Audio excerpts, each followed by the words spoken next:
Well, welcome you guys. We're doing a little bit of an experiment tonight. We're expanding Verge as a conversation to as many people as we possibly can. And we're hoping that tonight we capture some new realities. And you guys know we talk at Second Sunday all the time about new realities. And this is a new reality. The fact that we have to communicate to each other with this kind of distance is both kind of a bummer, but then also kind of a cool reminder. And I think the song, Spencer and I were talking about, hey, what if we did a song at some point in tonight's Verge that could kind of just set the tone? And this song's by the Postal Service, and it's about challenged human relationship. And so without any further ado, those of you who are in the Zoom land, I can see you. You guys hopefully can see us. Wave back. It's good to see you guys. Hopefully this song can kind of set the tone for our conversation tonight. Let her rip.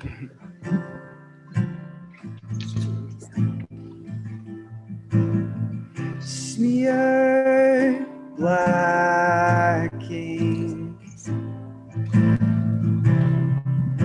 Your palms are sweaty. I'm barely listening to the last demands. I'm staring at the asphalt, wondering what's buried underneath. Where I am.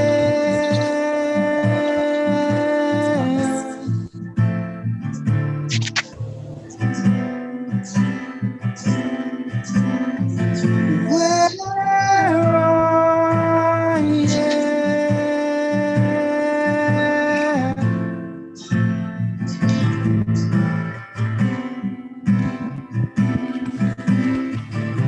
Wear my badge.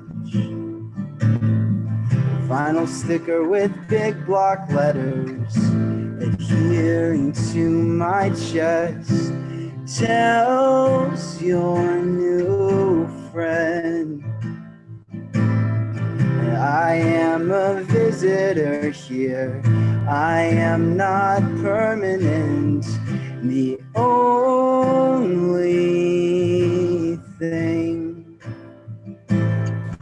keeping me dry is you seem so out of context in this gaudy apartment complex. A stranger with no door key, explaining that I'm just visiting. Then I'm finally seeing why I was the one worth leaving. Why I was the one worth leaving.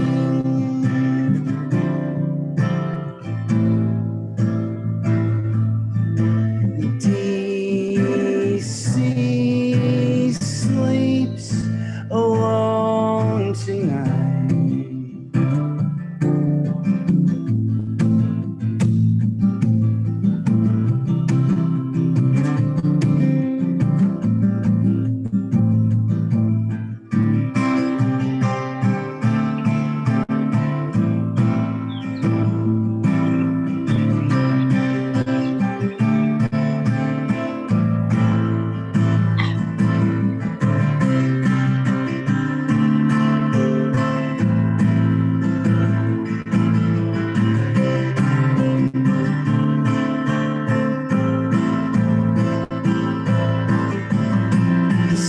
So out of context in this gaudy apartment complex. A stranger with no door key, explaining that I'm just visiting. I'm finally seeing why I was the one worth leaving. Why I was the one worth leaving. The district sleeps alone tonight after the bars turn out their lights and send the auto swerving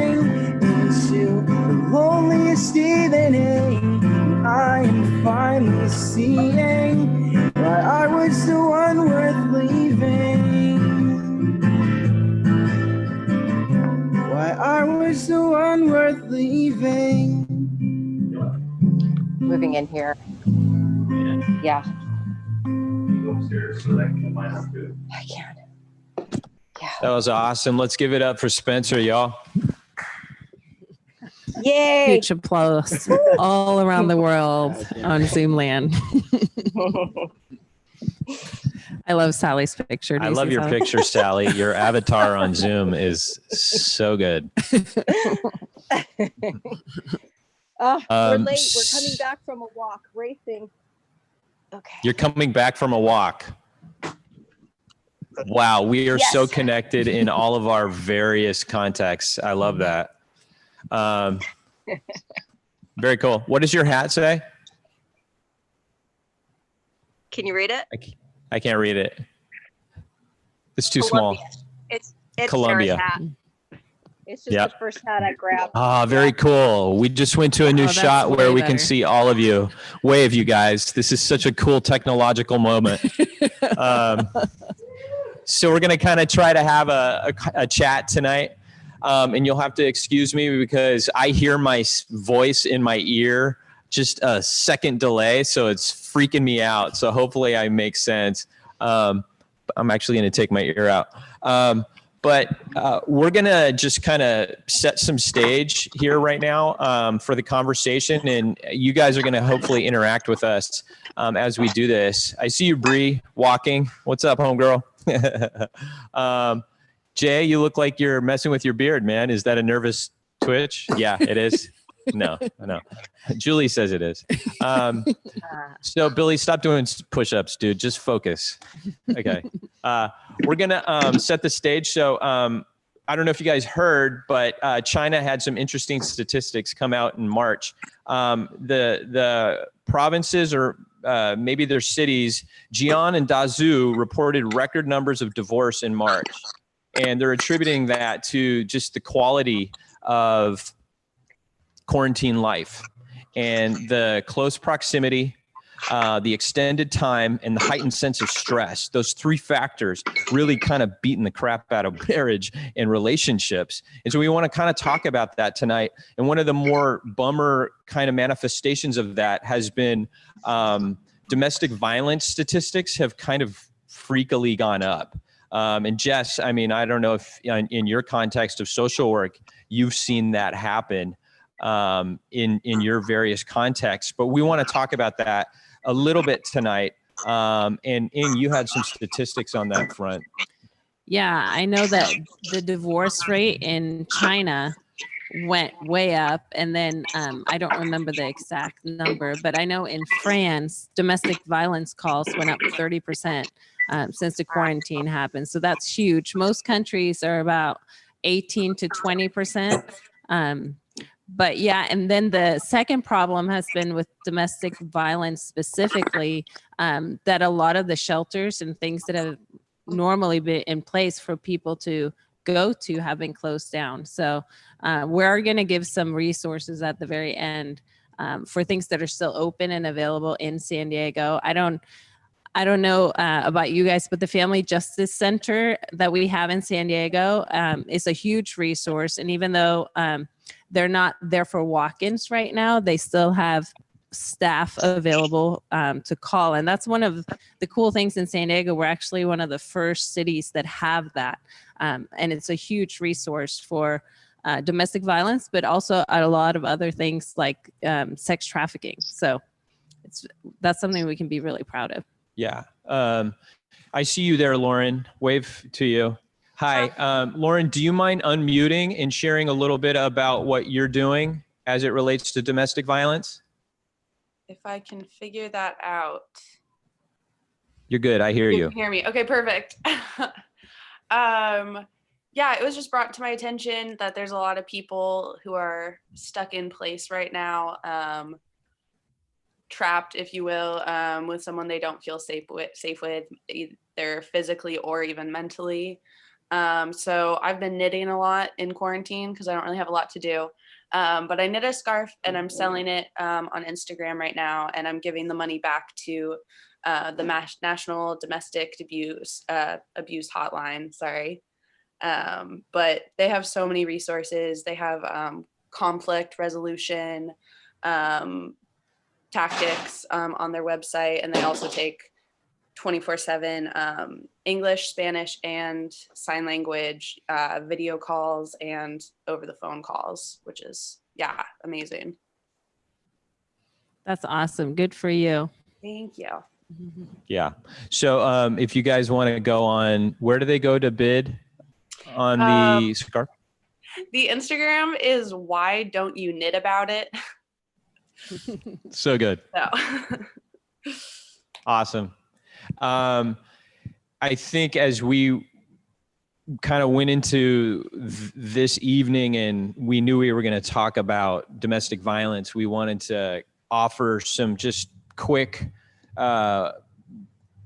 best practices for those who may be proximate to a family who's struggling with domestic violence, or B, somebody, maybe you are personally dealing with it. And so these are just some really quick things to keep in mind. First of all, authorities in this field say, figure out some code words. Figure out some code words between you and some trusted friends and even authorities, where if you say bananas to a friend, they know that means come over. And if you say apples, that means call the police. Code words are a way for you to stay safe. And really what domestic violence often becomes, the conversation becomes a conversation around mitigating a lot of the moments where hurt could possibly take place. Abusers don't like people to know they are abusing. So if if Ing was to come over to your house tonight and you were experiencing domestic abuse, the chances are the abuser would put on their best behavior. Secondly, there's something called safety planning. And this is not about long-term sustainable solutions. It's actually about just identifying what triggers abuse and de-escalating. This is all about harm reduction. And so this isn't a long-term solution, but it's something that we can all kind of keep in mind. Often the moment of the most violence is the moment when somebody's trying to get out of a scenario. So it's very critical that we're not trying to just pluck people out of a scenario if we can't guarantee their safety. So this is huge, and these are just some best practices as we kind of are all in a neighborhood, apartment complex, who knows, wherever you find yourself proximate to people who might be experiencing this sort of thing. I think the last thing I would just say, and that authorities encourage us to do, is to just check in regularly, make yourself available to neighbors and friends you suspect might need help. Is there anything you want to add to that? No, I think that sounds great. I know that, none of us, I'm a therapist, so obviously I have certain things that I have to do, but just as neighbors and friends, I think it's just important to check in on people, like Jay was saying, and make yourself available, and don't be afraid even to sometimes ask directly if you're pretty sure that's what's going on. Because, even in an abusive situation, a lot of people will try to, even the person being abused, put on a good face. So, go with your gut in that. Yeah. Okay. So we're going to talk about the broader aspects of this. There seems to be 3 points of strain in all of our current situations. Increased time spent with each other, decreased space. I mean, you guys know that people are up in your biz nonstop. I mean, we even felt that tension today when our daughter told us that before we tell people how to manage conflict in quarantine, we need to be full disclosure. We suck at it. Yes. So there you go, Maddie.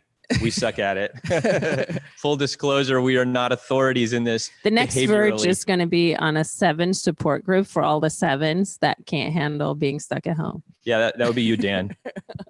Dan and I are going to be leading that one. So we were just talking earlier on about how this whole scenario can either be a recipe for disaster or it can be a recipe for a really good soup, because you're finding yourselves when you're in close proximity for long periods of time and the heat is turned up on you, that's a soup.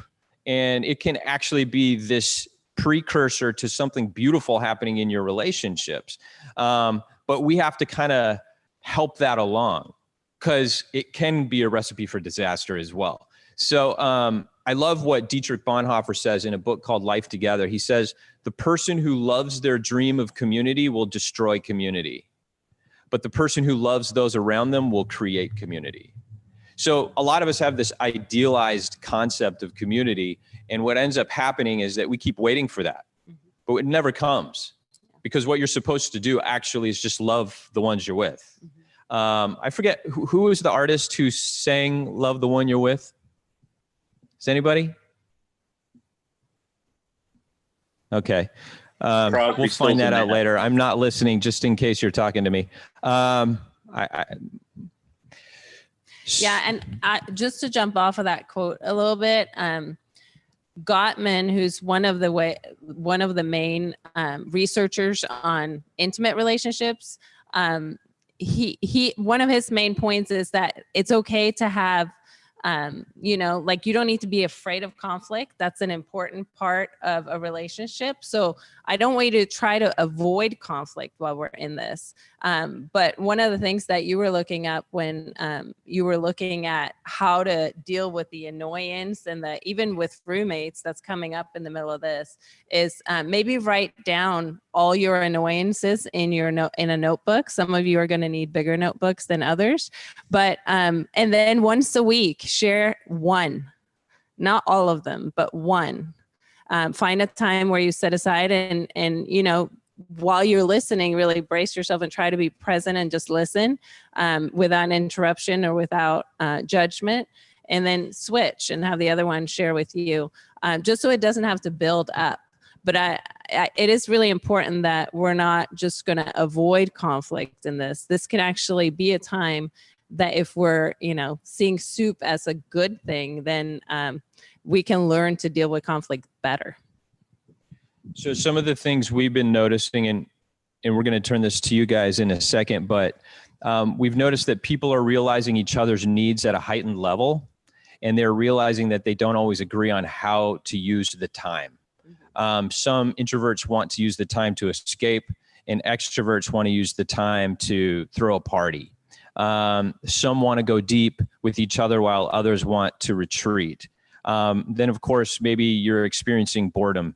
And that's definitely been something that we've heard around the house and that we've talked at length about. You were talking about boredom earlier on.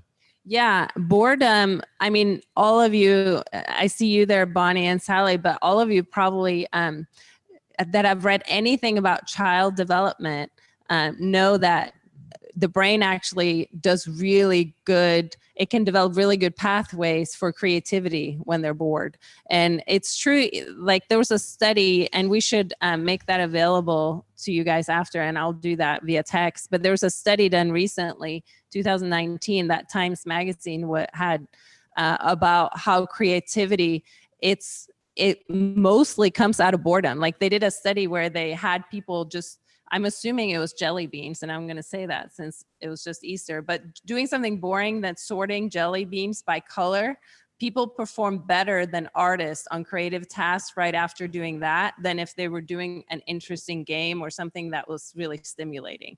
So we need to not be afraid of boredom. And I would love to go, that might be another Verge at some point. I'm not afraid of boredom. Yeah. So let's turn it to you guys. What have been some challenges in your space? Let's just, if you have something, raise your hand and I'll choose you, and then you can unmute and start talking. What have been some challenges in your particular quarantine space? Anybody? Okay, Julie, go for it. Well, we have 3 children at home, so we've been getting into a rhythm with schooling or trying to, and he's started a new job, so he's home. So it's an office and a school and a living space all in one. So trying to make sure those areas, while they overlap, it's now is school time and now is work time and somebody's in a meeting. So you need to be respectful of that. And then, you know, kind of after dinner is family time where we do things together. So it's been a challenge, but I think we're kind of getting into a rhythm with it. So basically trying to find balance between the areas of your life, like creating boundaries that work at home between personal and business. Has anybody else been kind of experiencing that? Raise your hand. Yeah, Amanda, go ahead.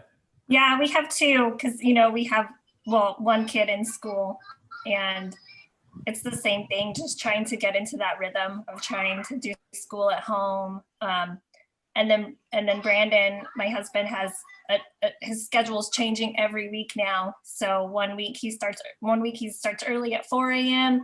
and then the next week he doesn't go in until 1:30 p.m. And so it's really hard to get a routine with the kids and him with that schedule changing all the time. So that's definitely a struggle for us. So are you trying to put family time? Are you switching that around? Sometimes it's in the morning and then sometimes it's in the evening? Yeah. Yes. Yeah. And that makes it hard for the kids to know. Right. And it's happening. hard to not, because kids thrive better with a routine and a schedule. And it just, when it changes all the time, it's really difficult. Mm-hmm. Yeah. Yeah. That's tough. So probably something that you guys have read.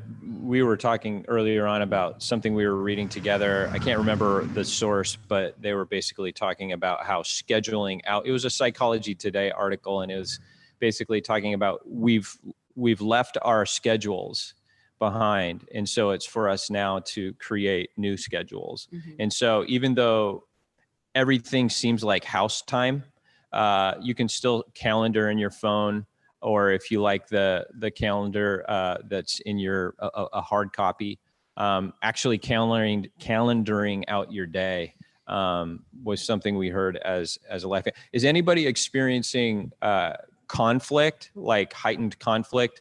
Like, obviously, I know you don't want to share too much on that front, but has anybody felt like, man, I just feel like we've been in each other's face way too much? Yeah, Madeline, go ahead. You have to unmute. I thought that if I put down the space bar, it would unmute, but it doesn't do that for this one. I just always want to yell at people. I'm just so upset. This is my worst nightmare. And I don't like our dogs. So, yeah, it's crazy. Love you guys, though. Love you, Maddie. Does anyone not her parents want to respond to that? Go for it, Billy. So can everyone hear me? Cool. So the past few weeks, it's just been me and my little brother. He just turned 21 today. So it's kind of an interesting dynamic because we're two kind of not the most mature young 20-year-olds. So we still want to do stuff, and we're trying to figure out how to do it the right way. So there's a lot of times where we'll just sit and kind of like throw ideas and thoughts back and forth with each other, but it'll lead to like arguments and us butting heads. But it's been nice to take initiative of the situation because it's grown our relationship. So I guess that's kind of what's going on with me. And my brother and my mom just got home today. She'll be home for a week. But yeah, it's just kind of interesting getting put in a different situation and being forced to stay with somebody in a different time in your life. You start to figure out the do's and don'ts around each other, and the things you like and the things that you want to do together and do separate. And one of those things, especially for me and my brother, is just staying active. So a lot of times we're trying to figure out how to throw a football around or go play catch, take my dog on a walk.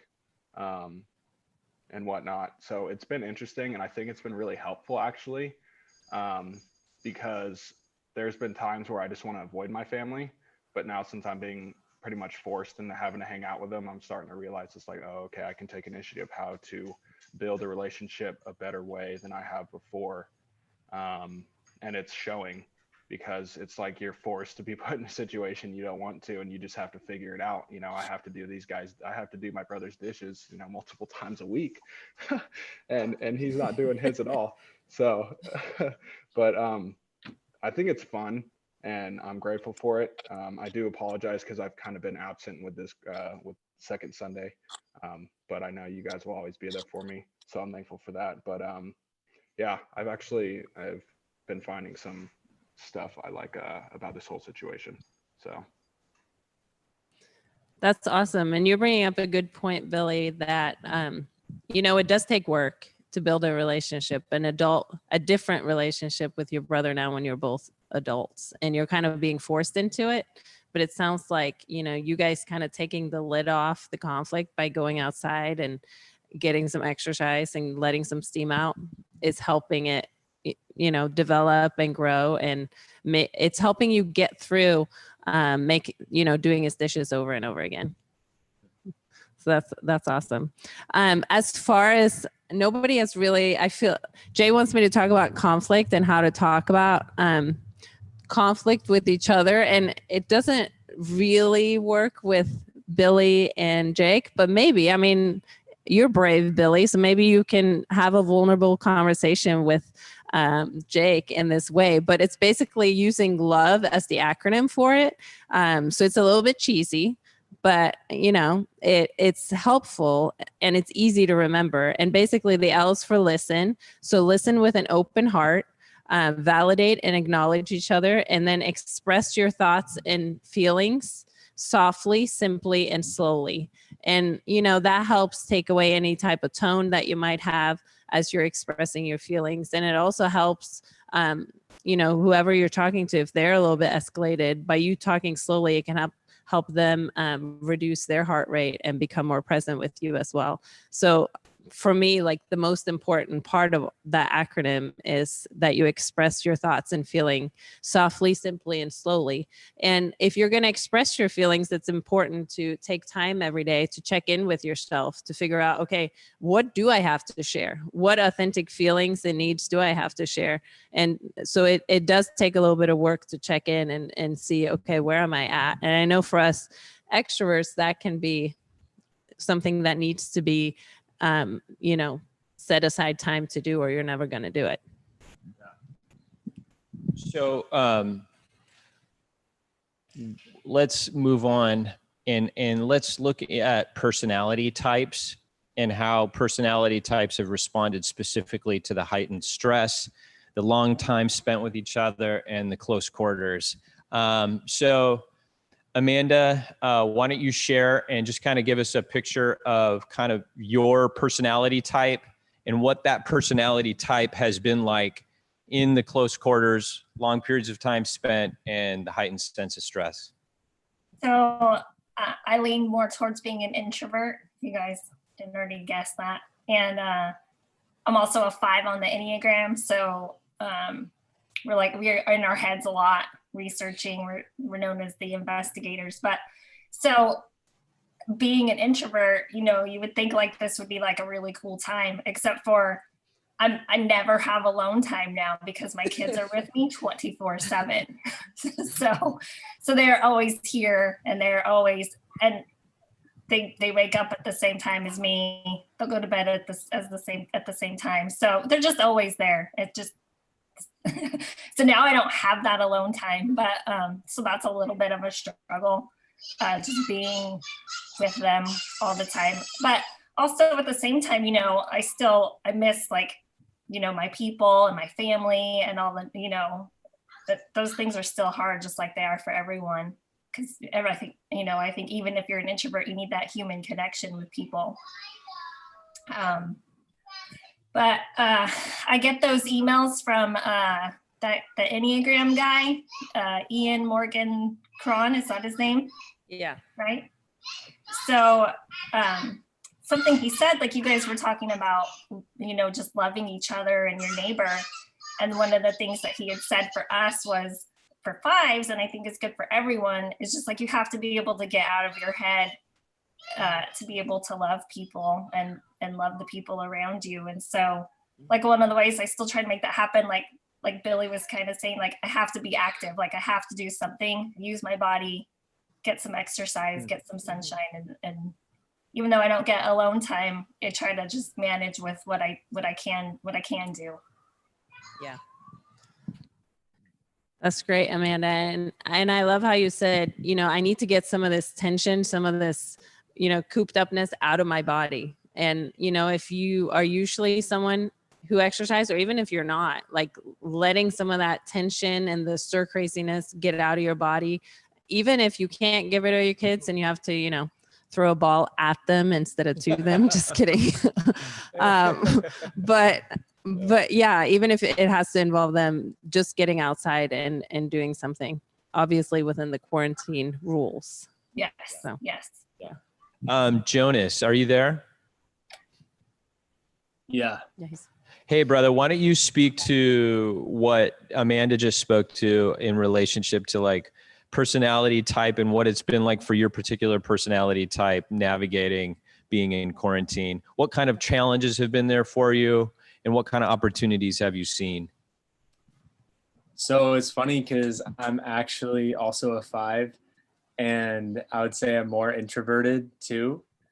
But I would also say I'm a bit extroverted too. I've thought about this a lot, and I've kind of come to the conclusion that I'm an introverted extrovert in that, like, for example, I like being in my room, in my space by myself, but I like it more if there's someone else like in the house, or like if my dad's in the other room, so I can like walk out and talk and like go back into my space too. So I like having the option to connect with people.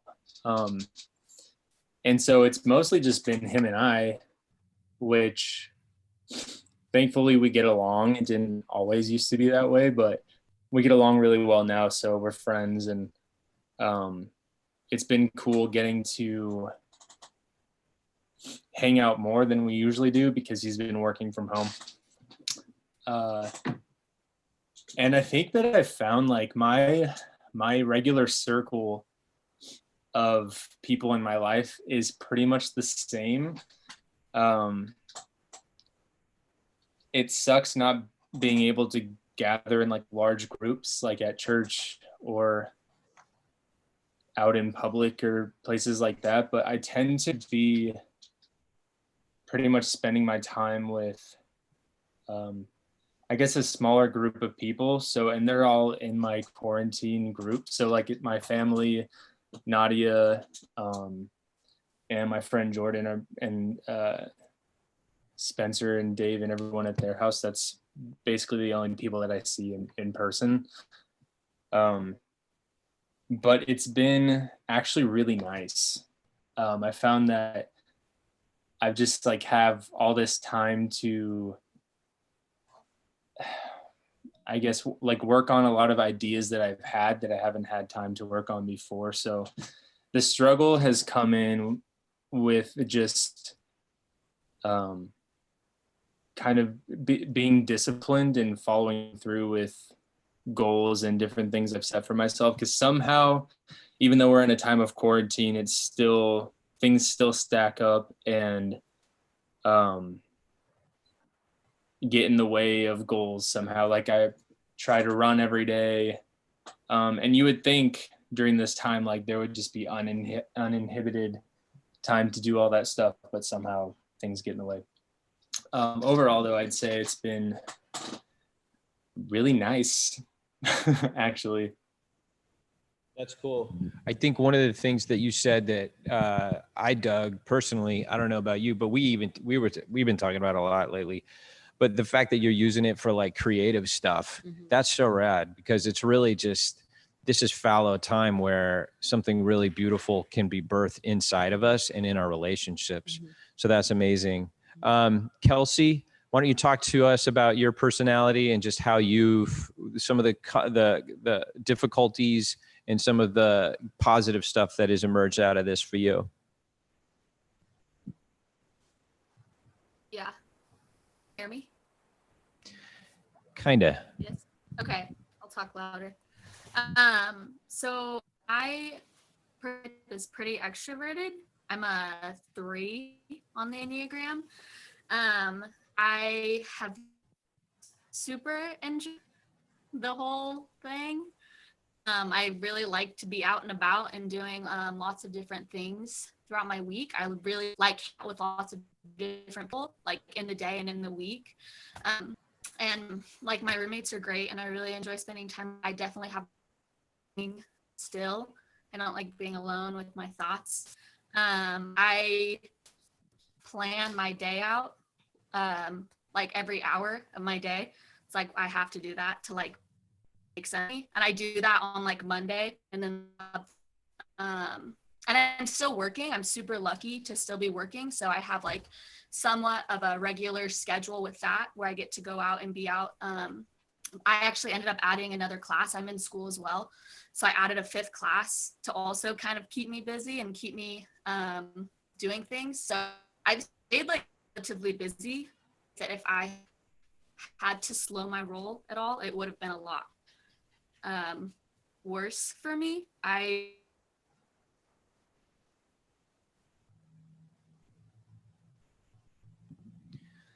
You're breaking up a little bit, Kelsey. You still there?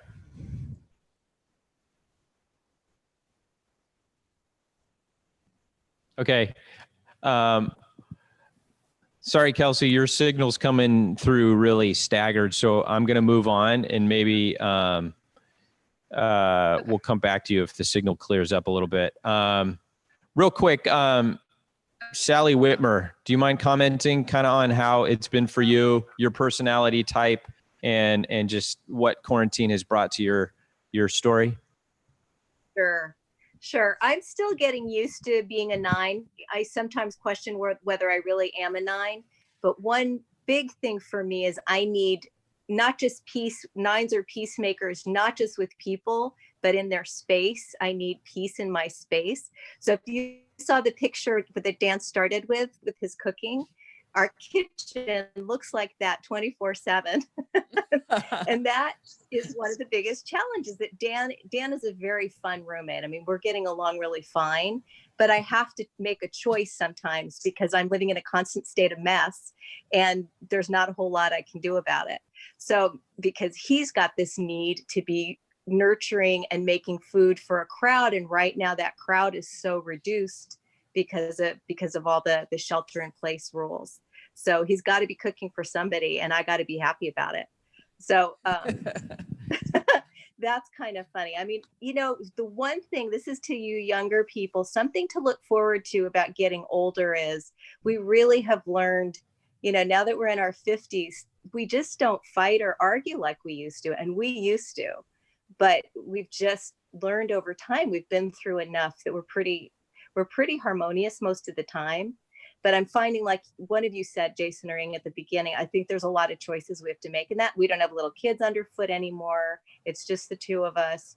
But making those choices on how am I going to respond, I really have to stop and think a lot more often, where I might normally make a comment about needing things to be in order, and the crazy mess in every room. I was sick for 2 weeks too.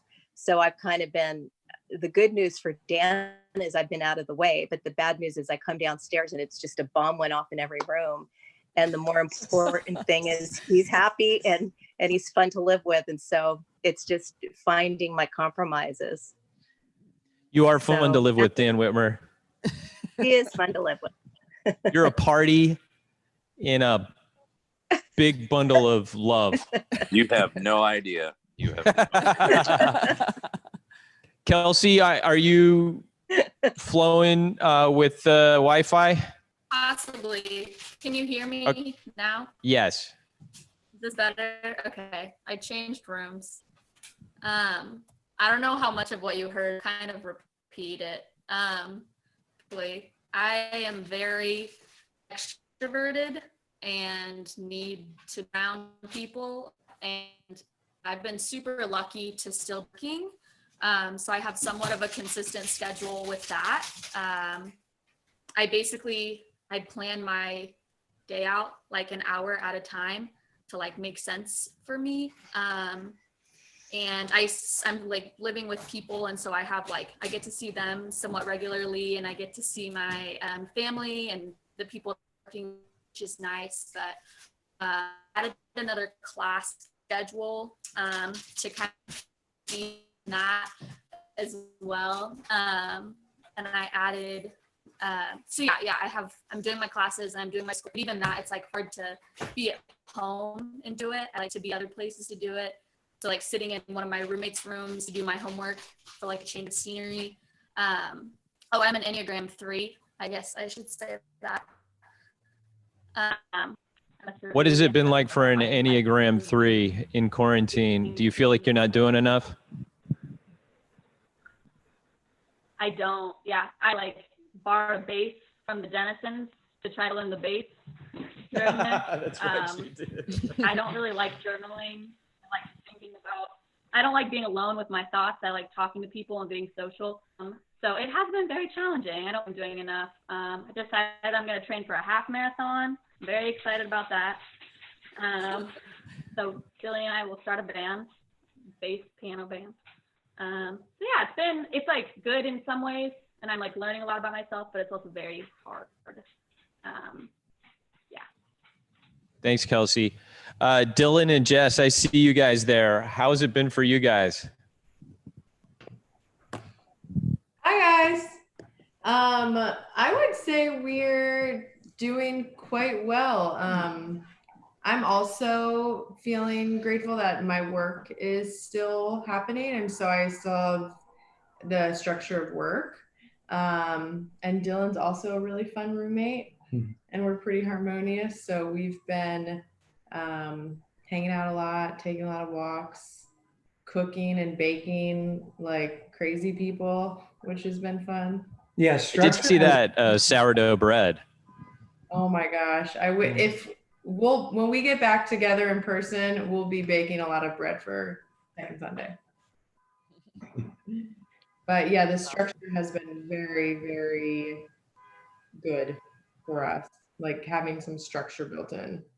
Mm-hmm. What do you think? Yeah, we started like a workout routine at home, which I resisted at first. And then between like that, cooking, Jess's work, I've been doing some more reading and just like walking around the neighborhood. All of that has helped. I definitely feel at times like frustrated, and this would have been my worst nightmare. Like anytime, I'm a 3 on the Enneagram, so being productive is crucial to my fragile sense of self-worth and self-respect. So I've been fortunate to have like some practice with that in the last year, like not being so busy. This is a whole new level of it. So there's definitely times where I'm feeling really frustrated and feeling really like without purpose, without much meaning. So I've just been, my practice has just been kind of like breathing into it, sitting with it, seeing if there's something that's like fruitful, some wisdom or nuggets to gain from like just feeling those emotions, instead of in the past, it's been really easy to get busy and like avoid them. So without all those distractions, like I'm having to confront and face some of those feelings. So it's good and bad. Yeah, it can be a daunting task, huh? Well, did you want to comment on what he said about reflecting and connecting dots? Because that was one of our things that we found. Well, I think you're better at it than me. No, well, I think I definitely think reflection is a huge part of what we're being invited into. So yeah, man. Part of the reason why I asked you the other day what you're reading is because I think that I just love to see where these seasons of Sabbath, if you will, or kind of forced Lent, just spaciousness goes with people. And so I actually got the book that you got. I haven't started reading it yet, but I can't wait to start. but I do think for a lot of us, we're kind of struggling in the non-reflective life. And we've got more to say about that later on, but I wanted to go to Julie and Jason. Julie and Jason, from a couple's perspective, knowing your personalities and what have been some challenges for you guys just relationally? Has there been stuff that has, in the context of quarantine, caused maybe old rifts or difficulties to surface, and how have you kind of managed that? Zero, honestly. It's been really weird.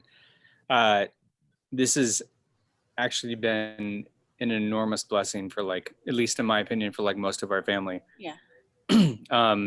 Julie now has like 45-minute nightly talks with Hannah, which would have never came about had this not happened. You know, I think the relationships with almost everybody throughout the house has gotten better. Obviously there's a little bit of contention, you know, when I'm trying to be on a work meeting and my son's screaming at his friends on Xbox, or Lucy's doing cartwheels to the living room in the background. But you know, fortunately the people I work with, a lot of them are Zoom meetings too. So fortunately the people I work with are pretty laid back, and there hasn't been any issues there. But Hannah and I had a really cool moment the other night. She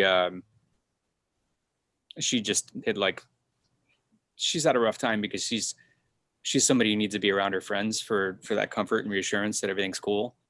She's at the age. She's in middle school, so friends are getting super important on her levels. So not having like that direct interaction with her friends has been pretty rough. And she tries to FaceTime with them and stuff like that, but it's not the same. But she asked me to put a shelf up in her room, and it was like late at night, and I didn't really feel like doing it. And so she stormed out of the room and slammed her door, you know, which is par for the course for teenagers, I guess. But so I grabbed my That's tools. never and I went in happened there. at our house. No, I'm sure it never happened. I'm sure Maddie hasn't done that at all in the last like week. But called her out. She's fiery. So I went in her room and she was crying, and she's like, "Why are you so nice to me?" And it was just a great time to like open up a good conversation about, you know, parental love and trying to be graceful with other people and when times are hard, which Julie does a really good job of reminding me of. You know, Aiden had a rough day like 2 days ago or yesterday, and I was like, he needs to check his attitude. And Julie's like, that's the first bad day he's had, and we've been in quarantine for almost a month now. So I've only been for about 2.5 weeks, probably 3 weeks now, maybe. I don't know. No, I'm about 2 weeks behind them, kind of. So I'm not keeping track. So it's been really, really great, honestly. I mean, our relationship has not had any hiccups. There's never been any real arguments. Even with that massive stress of starting a new job and trying to homeschool the kids, and the uncertainty of like where our life's going to go over the next several months, be it with COVID and other things with the job and stuff like that. So it's just trying to work that out. But it's Julie's been really good at reminding most of us in the house to be graceful to each other, but she's a 9. I'm a peacemaker. This was like, and I'm an introvert. So this, for the first 2 weeks, I'm sorry, are you done? No, go. For the first 2 weeks, I just wanted to be around my people. I didn't want to do a bunch of Zoom calls, which luckily there really wasn't a lot. There was maybe a couple for school. It really cut down on anything that I had to be active in. So the fact that it was around Lent, and the fact that we didn't really have anything pressing to do, I was just very adamant that, you know what, well, I kept myself busy. I painted the living room, I painted the hallway. Like I started to react just to get things going. And then I was like, okay, like everybody have a lot of grace with yourself. And if you're emotional, like that's okay. We're gonna, you know, it's fine. And we got out and we did a bunch of walks, and we, you know, like with each child, and we had different conversations that, you know, when they would get upset or nervous or worried about the future, that we didn't have to know what was going to happen next, because God had a plan for us. So, you know, we, like he said, we don't know what's going to happen in the next few months of our lives. And we're pretty used to living like that with him being in the military for 24 years. But our kids really haven't had to worry about moving or leaving or doing anything like that. And we're kind of at that point right now. So working through that with them on top of a global pandemic and them not being able to see their friends, like I'm really just kept trying to shower them with grace and, you know, yummy snacks and it's okay. And let's just cuddle and watch movies and play games. And I think everybody's kind of lulled, you know, and they're trying to work through their things by themselves. I don't know if you can hear our son right now. He's yelling at the Xbox.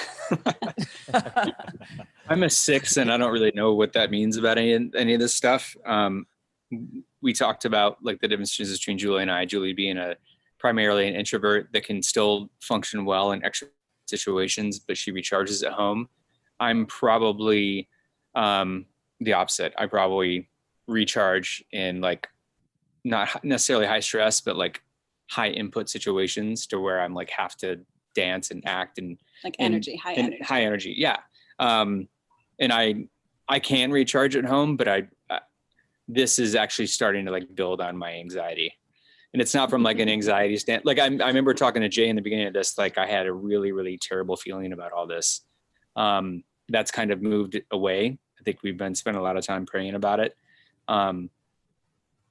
But I'm ready to get out around people so I can recharge a little bit. Yeah, I think for most of us, we wake up with anxiety at a 5. If 0 to 10 is the anxiety scale, we wake up and open our eyes at 5 right now. So, and then it just goes up from there. At least that's most of our experience. Yeah, and we're what not I at see. neutral. We're not at neutral like ever. Yeah, there's just this underlying sense of anxiety. Yeah. So, introverts, here's some exhortations to you. This is an opportunity to go deep, to learn how to manage the endless, nuanced, emotional information that's coming at you. So like if you're an introvert and you're in these close quarters for extended periods of time with people even that you love, you're going to have to face some of these nuanced emotional cues that maybe have freaked you out in the past.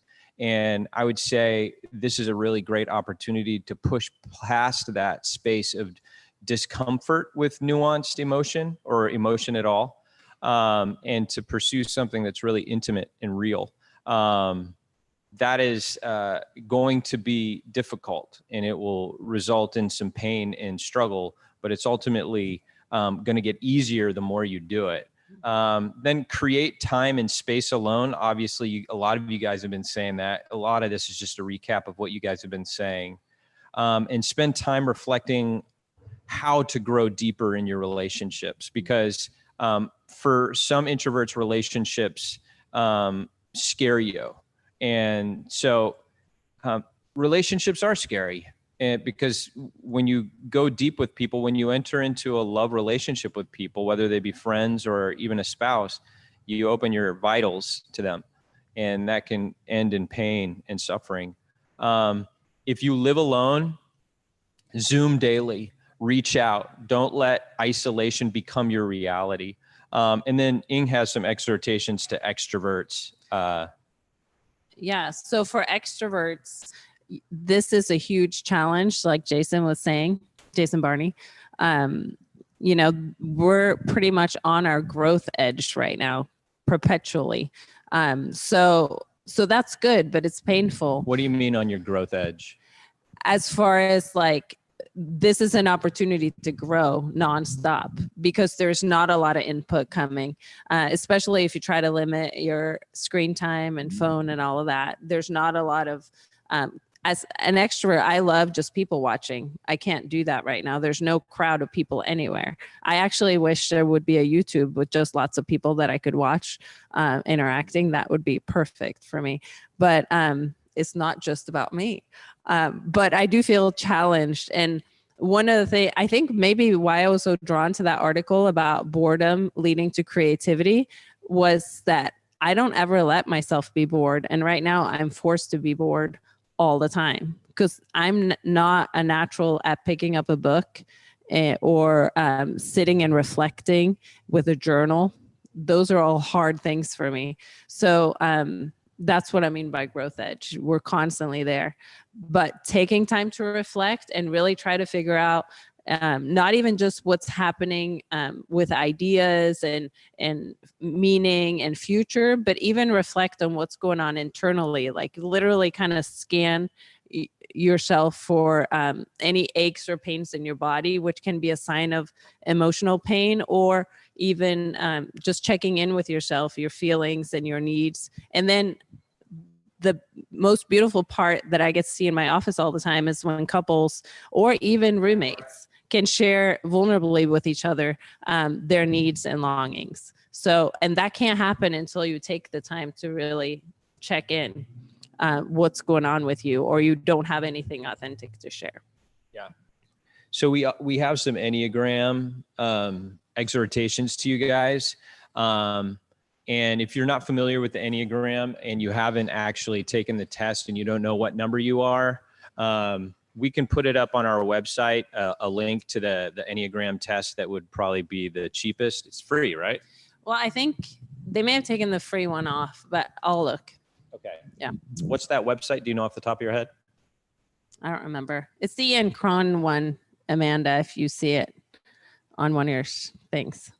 Anyway, if you're a 1, and I think we have some text that's going to come up for this. If you're a perfectionist, this is something that we could all take to heart as perfectionists. I am a 1. Is anybody else a 1 out there? Raise your hand. Yeah, Denise. Right there. Mo on the camera is. If I feel myself starting to worry about the actions of other people, I have the choice to turn off my phone and find focus and presence on only what I can control. So, you know, if you're 1, you know exactly what that means, because we tend to judge people a lot. So forgive me if I've judged you. But it's more about finding, okay, what can I control? What can I find in myself to see, give attention to? Number 2, why don't you do the number 2? Okay, so for 2s, if I feel myself starting to feel overworked and underappreciated, I have the choice to ask specifically for what I need in order to feel loved and supported. I don't think Bonnie is there. I think she had to go to her small group, but I know Bonnie's a 2. Is there any other 2s? I don't know. Yeah. Maybe. Number 3, achiever. If I feel myself starting to feel like I am failing to produce enough, that's Kelsey and Dylan right there. You guys are feeling like, shoot, I got to start a band and a production company, and learn how to play the bass. And let me out of class, right, Kelsey? Yeah, she started a new class. Or 5. If I feel myself starting to feel like I am failing to produce enough, I have the choice to allow this time to be a time of rejuvenation and connection to self. So instead of giving yourself to that nagging voice that I got to do more, you stop and you pause and you reflect. You enter that inner world that I think the quarantine is inviting us all to. 4. So 4's the romantic. So if I feel myself focusing on not having my ideas and thoughts validated by those in close proximity to me, I have the choice to validate those thoughts for myself. Any 4s on the screen? Okay, great. Billy. You read that in my theory? Yeah, and Maddie. Awesome. Number 5, investigator. That's Amanda. And I believe Jonas said that he is a 5 as well. Yep. If I feel myself concerned about those in my house needing more than I have to give them, I have the choice to find the pockets of time that are just for me and savor them thoughtfully. So do you want to comment on that at all? Well, from what I've heard from some of my friends that live with 5s are doing excellent right now. And I know, Amanda, yours is complex with that there's a lot of people in your house, but Jonas, you could attest to that, right? Like this is a great time of space for you. One of my partners at work, she's married to a 5 and he's in his element. She's like, I've never seen my husband this happy. And he's just working from home in his room. And she's taking care of all the people things. She's a 2. So, yeah. So I think to the 5, and I'll just say this as a blanket statement over everything we're talking about tonight. There's 2 things that are going on any given day, especially during quarantine, that we need to point out. Number 1, you're realizing that you're made for connection. And this is an opportunity to grow in connection.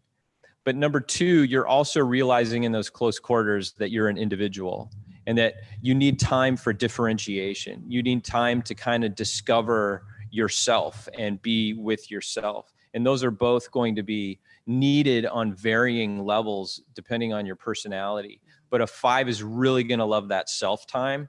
And it's going to be really critical for the 5 to be intentional towards the connection. And what's interesting is that to the extent you sow to community, you actually discover more of yourself. And to the degree you sow that quiet time discovering yourself, you become better at community. So they're complementary. They're not mutually exclusive. Number 6, loyalist.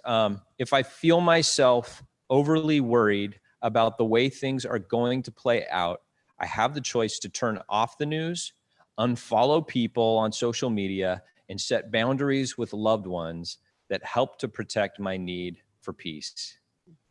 Anybody resonate with that? 6s? That's you, Jay. Did you resonate with that at all? Not at all. Thank you, Jason. You're not helpful, bro. Just kidding. 7, that's you. It's me, the enthusiast. And it's Bree and Dan. Anyone else? Okay, that's it. I feel myself being focused on feeling trapped at home, and I have the choice to make this fun by exploring new hobbies, tackling household projects, or simply allowing myself to breathe through the discomfort. It sounded like Dan was doing really great on new hobbies. What about you, Bree? I think of all the hobbies and then I never do anything. Like, I get anxious because I'm like, oh, I could do this. Oh, I could do that. And then I just sit there. Okay. So you're breathing through the discomfort right now. Yeah, that's what you're doing. Definitely. Okay. Number 8, challenger. This is not very nice to the challenger. So if you're an 8, we apologize. Where did we get this from? This is all Enneagram and coffee. They just made some, it's not a research place or anything, but this is a pretty good platform for Enneagram stuff. And it's all on Instagram. And they just made these mantras. So these obviously aren't, something that everyone can relate to, and that's okay. But they can be helpful as something to challenge yourself with during this quarantine. For sure. Challenger. If I feel myself wanting to rebel against rules being imposed on me, I have the choice to intentionally empathize with those who would be negatively impacted by my choice to do whatever I want to do when I want to do it. So basically, if I feel myself wanting to be a jerk, I can step back from the ledge and seek to intentionally empathize. I think that really goes for all of us because we're all having moments of jerkhood in our quarantines. At least I definitely have. 9, peacemaker. Yeah, so peacemaker, if I feel myself wanting to shut down and numb out, I have the choice to set a specific intention for how I want to use my time and create a social distancing routine that supports it. And I know we had a bunch of 9s, right? Sally and Julie. Yeah, and Julie, you shared about routine already, and that's really working for you. That's great. Okay. Well, we're going to actually just close with this. The quarantine environment poses a unique opportunity for reflection. And William Wordsworth wrote, habit rules the unreflecting herd. In other words, we default to just habits and kind of the inertia of life where you don't really know what you're doing. You're just kind of doing it and not being reflective. And this is just this kind of habitual life that ends up kind of lacking meaning at the end of the day and intentionality. And so, William's encouraging us to the reflective life, because without reflection, intention and meaning is lost. Through reflection, we are able to actually step into a life that can impact the world in some specific ways that we believe, obviously, that God has created you to affect the world through. And so there's a sense in which you kind of miss the bus on your own life if you're not living a reflective life, if you're not pausing. And I think this has been such a profound season for people, in large part because they're discovering this truth, that their life works only when they pause, only when they shut down the screen, only when they push aside the things that want to define them and just kind of create this constant buzz. And they're able to kind of sit in this stillness, which we believe God sits in with us. I love the way Teresa Avila puts it. She says, settle yourself in solitude and you will come upon God. That's so beautiful.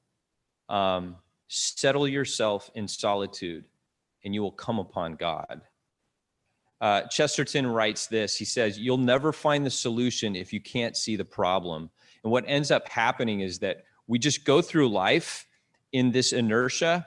And because we're not reflective, we never actually look at the things that are actually the problems.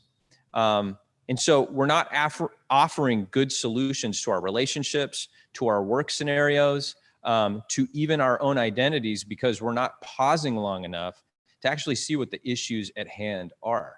But when you do pause long enough, which a lot of you are experiencing right now, like, honestly, I see it on my street when people are walking, they seem a bit more well-adjusted.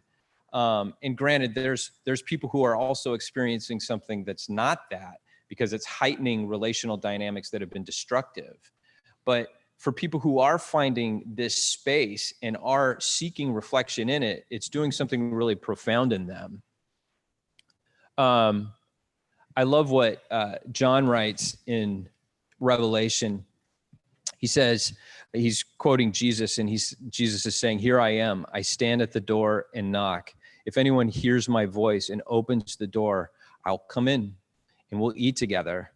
And this is this beautiful picture of kind of like Elijah, after he had just been through a lot of hard stuff. God cooks him a meal.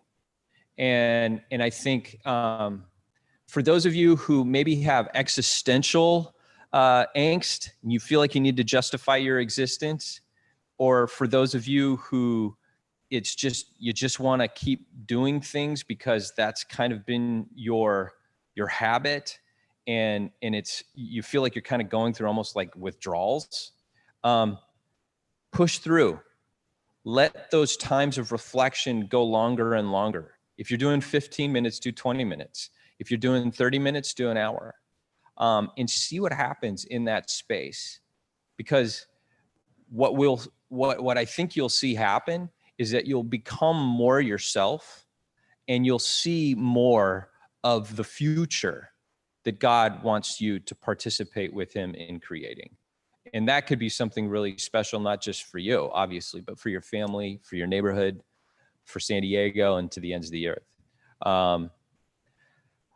I want to close right there. I think, in this medium, we only have so much time that we can hang in there, even though I think this was really cool. So can we give a round of applause for Jeffrey Brown and Studio 710 for making this possible? Yes.